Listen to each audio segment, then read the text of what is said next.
alegria enorme estar aqui em Curitiba, na condição de espírita pela primeira vez, apesar de que já estive aqui na cidade uma outra vez. Muito obrigado pelo convite, por vocês terem vindo e, sobretudo, pela coragem de me convidarem. E aqui estamos para conversar um pouco acerca de magnetismo, mais conhecido no nosso meio como passes, e algumas situações que teremos a oportunidade de ver a partir de hoje até o domingo. Algumas provavelmente causarão inquietações, o que é muito natural, mas tenho certeza de que todos, se usarmos aquilo que uma vez um grande economista conhecido mundialmente fez referência, quando ele indagado acerca de qual a diferença entre os grandes empresários do mundo e os pequenos, e em vez dele tecer alguma teoria econômica, macro ou microeconômica, ele optou por dizer o seguinte: essa pessoa foi o senhor Forbes. Ele disse que a grande diferença entre os grandes executivos e os pequenos é porque os grandes têm a cabeça aberta. E nós espíritas precisamos não apenas ter cabeça aberta, mas precisamos também ter corações abertos. E todas as vezes que isto não acontece, nós somos os prejudicados. Nós, os indivíduos, nós, a sociedade, e nós, os que precisam do apoio do Espiritismo, que, como o Espiritismo não é algo que está solto no ar, ele tem que se manifestar através da criatura. Então somos nós, as criaturas, que precisamos entendê-lo bem para vivê-lo bem, apresentá-lo bem e torná-lo naquilo que é a proposta espírita verdadeira. Apesar de que, conversando com a Sônia por e-mail, algumas vezes nós trocamos muitos e-mails, ela tentou me convencer de uma coisa e eu tentava convencê-la do contrário. Ela queria que neste único final de semana nós fizéssemos cabelo, barba, bigode e sobrancelha. E eu disse a ela que dava para fazer no máximo 2 dessas coisas, as 4 era impossível. E ela dizia: mas se a gente começar mais cedo na sexta, a gente for até mais tarde, aí na sábado a gente começa de manhã e faz de manhã, tarde e noite, aí no domingo de madrugada também. Aí eu falei: não dá certo. E não dá por uma questão muito simples, não é comodidade de nenhuma das partes. Mas nós sabemos que a nossa cabeça, o nosso cérebro, ele tem uma capacidade de absorção. E se nós começamos a sobrecarregá-lo demais, chega um momento que gera um bloqueio, é um bloqueio psicológico, é um bloqueio natural, e isso termina invalidando muitos esforços.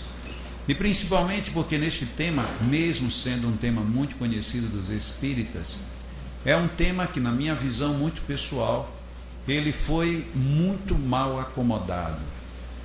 E nessa má acomodação, nós começamos a acreditar em alguns mitos que, infelizmente, são necessários serem revistos. E quando a gente começa a rever o mito do outro, é simples. Mas quando a gente começa a rever um mito que está dentro da nossa cabeça, vivo conosco, aí já começa a ficar mais difícil. E o mais grave de tudo é porque nós precisaríamos ter uma base. Ela me falou que ela já assistiu essa palestra minha, a Sônia, na internet, e muita gente já viu. Mas eu não tenho como evitar não começar por aqui. Porque depois de tantos anos fazendo viagens e seminários em tantas partes diferentes, com públicos os mais diferentes possíveis, eu via que havia muito maior prejuízo eu simplesmente dizer que Allan Kardec disse e não mostrar onde, do que, entre aspas, perder um certo tempo para mostrar onde está, o que ele disse e o que eu entendi. Porque a partir daí acaba uma situação que durante algum tempo foi constrangedora. Eu dizia que Allan Kardec tinha dito isso no Livro dos Espíritos, que em O Livro dos Médiuns, que na Revista Espírita. Mas como eu não apresentava o texto, era muito comum depois as pessoas, algumas, lógico, não todas, mas diziam que Jacó está colocando palavras na boca de Allan Kardec.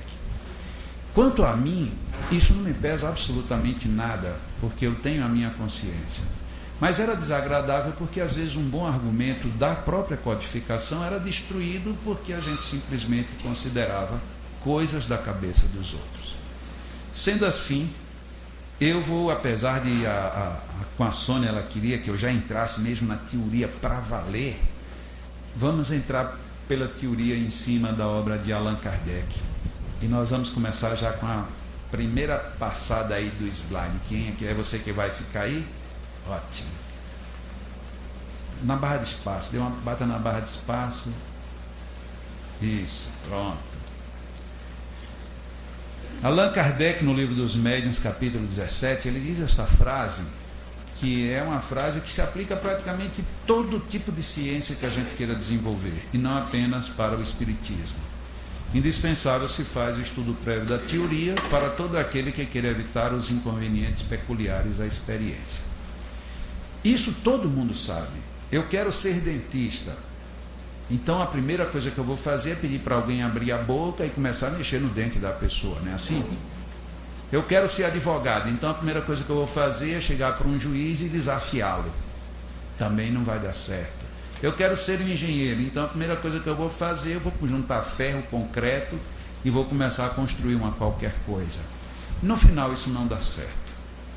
Ao contrário, quando eu quero ser dentista, primeiro eu vou estudar biologia, depois anatomia, depois fisiologia, depois os aspectos do crânio, para um dia trabalhar com um boneco, com modelos, com moldes, até que vai chegar um momento em que eu vou trabalhar com um ser vivo que tem um problema dentário e que eu vou tentar corrigir. É assim que acontece com tudo. Nós sabemos disso. Era assim que deveria acontecer com o espiritismo e não acontece. São pouquíssimas as pessoas que tiveram a oportunidade de entrar no espiritismo, principalmente na parte prática, tendo antes se baseado numa teoria. E a teoria ficou perdida.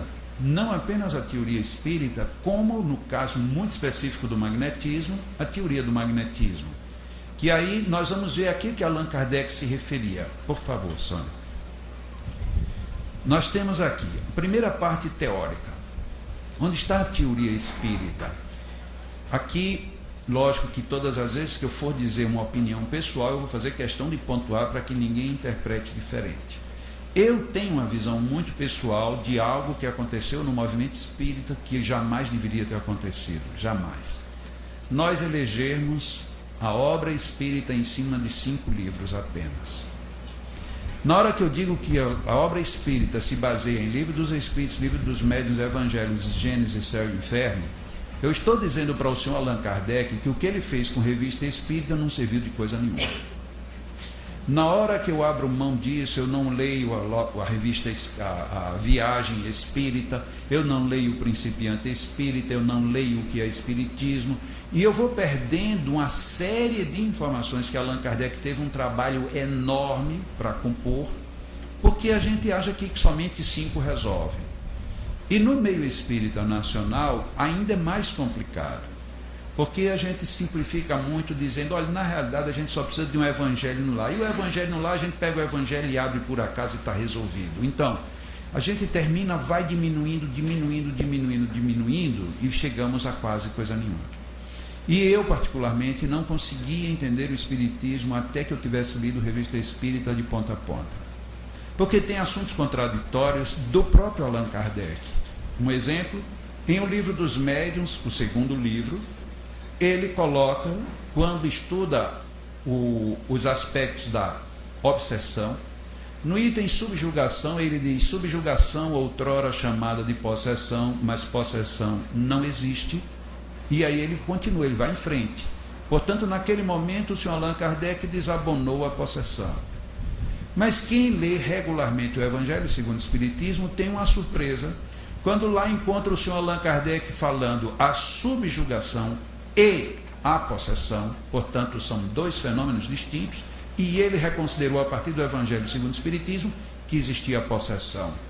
Onde era que estava o senhor Allan Kardec? Que no Livro dos Médiuns ele acabou com a possessão e no Evangelho ele ressuscitou a possessão.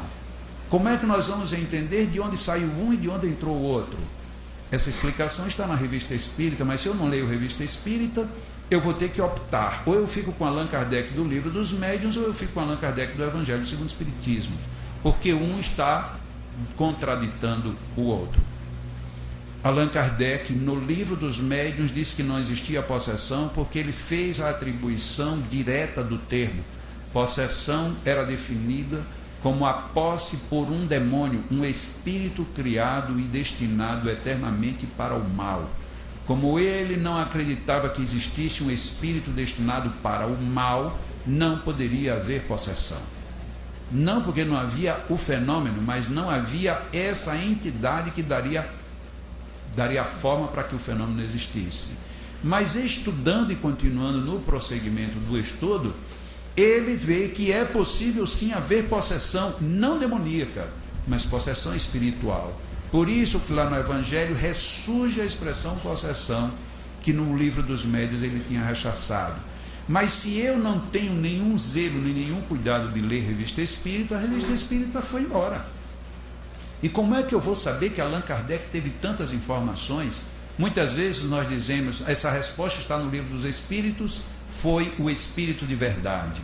E não foi o Espírito de Verdade que respondeu todas. Quem lê Revista Espírita sabe que tem muitas respostas ali que tem um nome próprio. Espírito de São Luís foi quem respondeu as mais graves perguntas da codificação. Não foi Espírito de Verdade.